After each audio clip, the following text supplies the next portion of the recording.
What's going on, people? What's going on? What's going on? How y'all doing out there? It's a beautiful day outside today. Yes, it is. It's very beautiful out there today. Today we're going to be touching on the transits, okay? I'm not going to break down all the transits because in order for me to do that, I have to know your house placement, right? So I'm going to give you an example as far as from where my house placement is, okay? So you can get an example on how to understand the transits in your chart, okay? So first, basically, let's start off. This your boy Elevated Ace, and I'm here to pass down the knowledge of the information that I resonate with to help those that seek spiritual enlightenment. All right, so yeah, so let's get along with this transit, okay? With today's transits, basically, I also want to touch on you guys getting the birth chart done, okay? Make sure you're getting your birth charts done. This will help it. This will help you understand, you know what I'm saying, and give you an idea a lot more, you know what I'm saying, a lot better with knowing your birth chart, okay? So you can go on astroseek.com. You can go ahead and pull up your birth chart, okay? Just put in your birth date, your month, also your place of birth. If you don't have the time, it's okay. You can put in 12 o'clock or no time. And then it calculate one up for you to the best of its abilities. It might not be as accurate, but I did one before, and I was using, AstroSeek without my birth time. And now I'm comparing the two from when I had my birth time, when I didn't have my birth time, and it's pretty much the same. So you could go ahead and, calculate you up a birth chart, get you a birth chart done so you can understand your planet placements. That's what the birth chart is for, so you can understand these transits. The transits being the planets through the 12 constellations, okay? And what constellation the planet falls in, the influences of that planet will affect that constellation, which is that house. Whatever house that the planet falls in, that's the effect that you will be getting from that planet being in that house, okay? So, for example, right, the sun is in Aries right now, 7 degrees Aries. So, happy physical to all the Aries out there, all right? It's your birthday. It's your birthday today, all right? Happy physical to all the Aries out there, okay? So the sun is in Aries, right? The sun is exalted in Aries, which means that if it's exalted, that means that it's at its highest peak, and it loves to be there. So the sun loves to be in Aries. So it's exalted. So the sun, you can burn yourself out, you know what I'm saying, by putting too much energy into a certain place or into a certain house, Just by working too much, you could burn yourself out. You know what I'm saying? So just be mindful on, how much energy you're trying to put into something. Because with the sun being there, you have all the energy in the fucking world. You can burn yourself out doing that. But on the flip side, you know what I'm saying? Don't be taken advantage of either. Use the energies wisely, okay? The sun is exalted in Aries. All right, so let's see where the sun will be at on my chart. What house the sun will be at in my chart. So my ascendant is Taurus, which makes Taurus the first house. Taurus is my first house. On the natural chart, right, Aries is the first house. But when you're doing the birth chart, your ascendant becomes the first house, right? So which automatically makes, in most cases, Aries my 12th house. So if the sun is transiting Aries right now, then the effects the sun have, which is which is your actions, right? Which is what you're consciously aware of, which how you see things, how people see you, right? That's being expressed in my 12th house because Aries would be my 12th house. So basically, the sun is shining light. So basically, light is being shined on this house now, on the 12th house, which deals with dreams, illusions, creativity. Also, 12th house deals with imagination, right? Superstition, the supernatural, fantasy, right? A higher understanding, the subconscious, right? So this is what the sun is shedding light to in my house.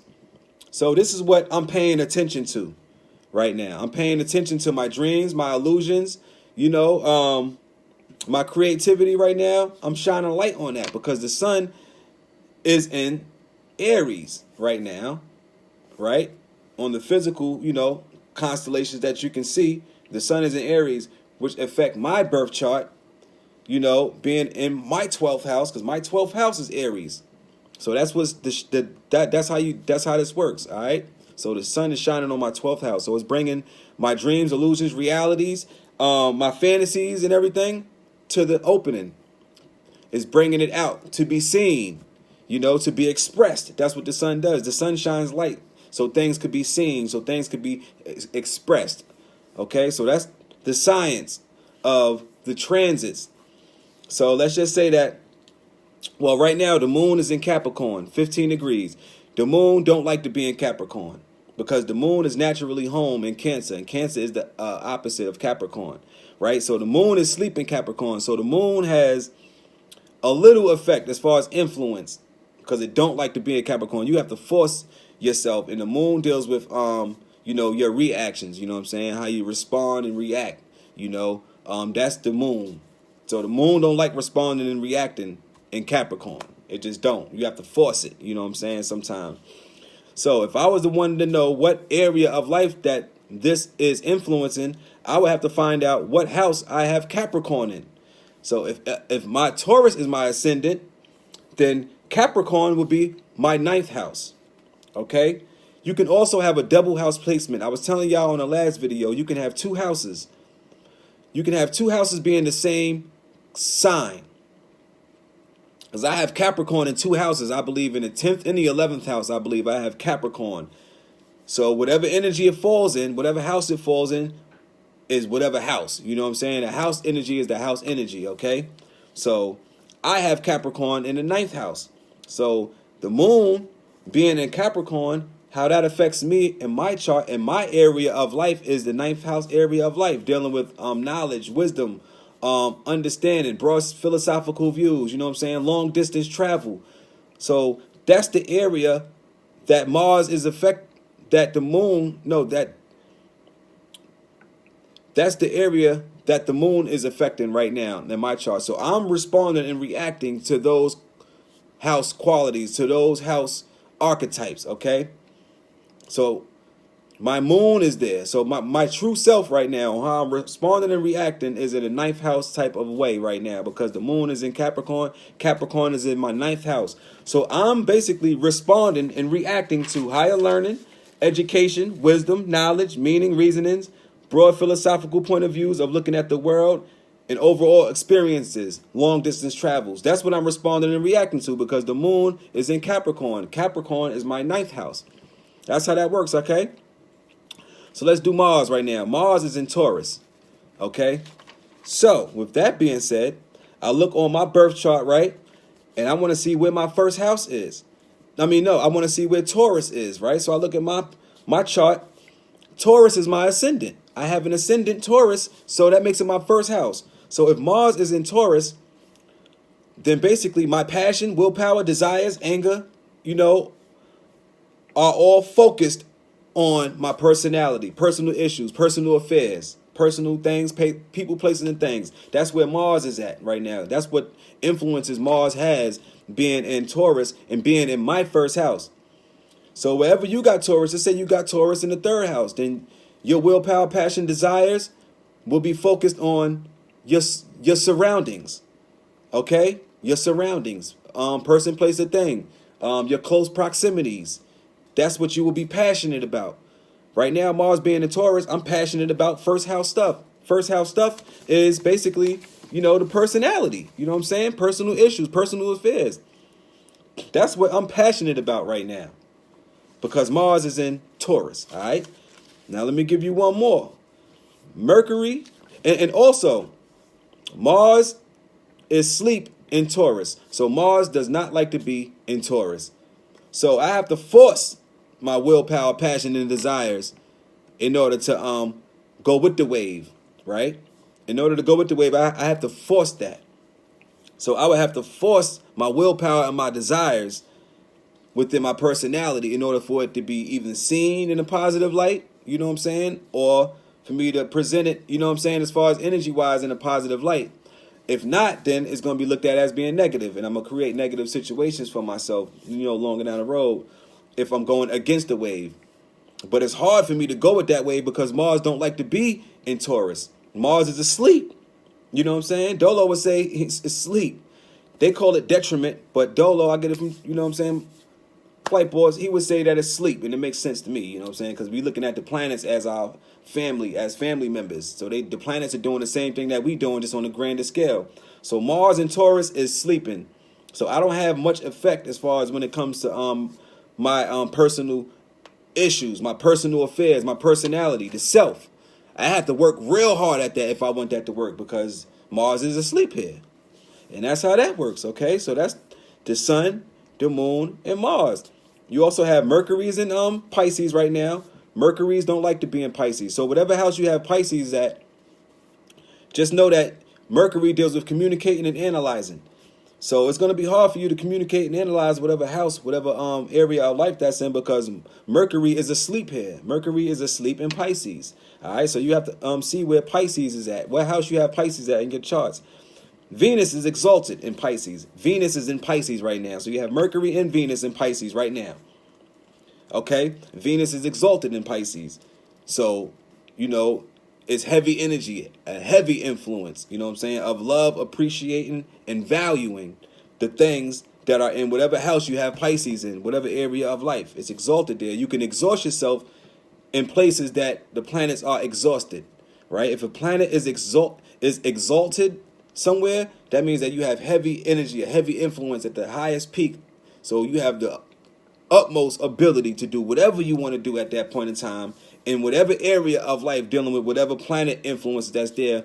Just be sure not to overdo it. You know what I'm saying? It'll be looked at as you doing too much or burn yourself out, okay? Because you can do that as well. Right? So you have Mercury in Pisces, Venus is in Pisces, Neptune is in Pisces. And when you're dealing with Neptune, right? Neptune energies is going to be giving you dreams, illusions, your subconscious, imagination, and fantasy, because Neptune is home in Pisces, right? So Neptune basically is home. That's the home of Pisces. So Neptune is where it likes to be at, okay? So it pretty much is comfortable there. You know what I'm saying? So wherever you have Pisces at, your Neptune, which is your dreams, illusions, your imagination, and everything like that, you know what I'm saying? It's easy to access that. It's easy to access your dreams, your illusions, you know what I'm saying? And, you know, your fantasy, because it's home there. So you don't have to work at that, you know what I'm saying? So whatever house you have Pisces at, just know that it's going to be easy to be able to get that done in there, okay? Saturn is in Capricorn right now. So you have actually 3 planets in Capricorn right now, because you have the moon, you have Pluto, and you have Saturn. All 3 of those planets are in Capricorn right now. So wherever house you have Capricorn, then you're being influenced in a Saturn kind of way, dealing with Saturn dealing with structure, right? Saturn deals with structure. It deals with way of seeing reality, where you place your boundaries and restrictions, also your limits, and it deals with reality. So if you have Saturn in Capricorn, whatever house you have Capricorn at, then that's where you're placing your boundaries, restrictions, and you're also building structure in that house, which is that area of life. Like I told y'all, I have Capricorn in the 9th house. So Saturn being in Capricorn right now, Capricorn being my 9th house, then what I'm doing is I'm building structure, foundation. Also, I'm placing my boundaries and restrictions are in my 9th house area of life, which deals with higher learning, education, wisdom, knowledge, meaning, reasonings, broad philosophical point of views. That's where Saturn is taking place at right now, in that area of life, right? Jupiter is in Sagittarius. You know what I'm saying? Jupiter, you gotta see what influences Jupiter has. So Jupiter, the influences Jupiter has is meanings, reasonings, broad philosophical views of the world, spirituality and God, wisdom and knowledge. That's that planet. That planet is in constellation Sagittarius. Where on your chart do you have, what house is your Sagittarius in?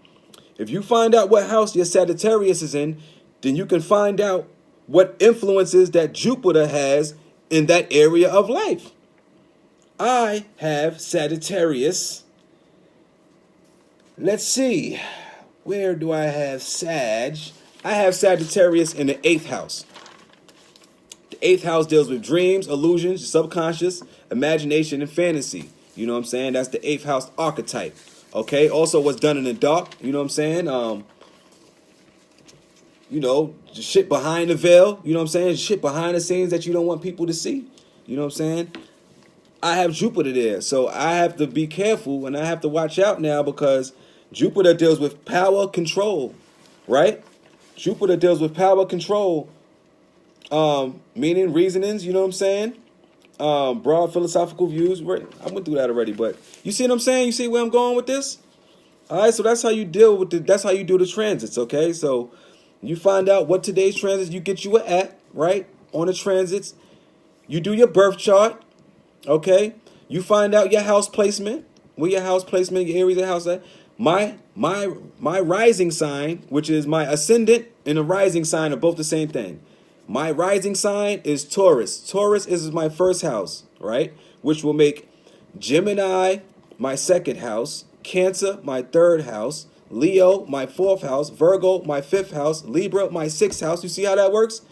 And then when you do the transits, which today's transits, where today's planets are right now, and if you have a certain planet in that certain house, whatever influence that planet has in that constellation, in that sign, then you have to find out what house that sign is in. Then that's the influence that you're getting today. All right, and then we could knock it up another notch, dealing with the you know what I'm saying, with the aspects, which is just angles, because some of these planets are angling each other, which even brings it, you know what I'm saying, gives it more density to it, you know, explains it, drops it down, breaks it down even more when I get to that. But I ain't gonna touch on that like that right now, you know what I'm saying? I have to do a little bit more studying, you know. I'm just gonna break it to y'all, you know what I'm saying, as far as to what I know, the knowledge that I have and what I'm, you know what I'm saying, aware of, you know. So that's how we gonna do that. So yeah, man, that's today's transits, and hopefully, you know, I can get some more work done and bring y'all something soon. All right, so I'm gonna holler at y'all. Peace.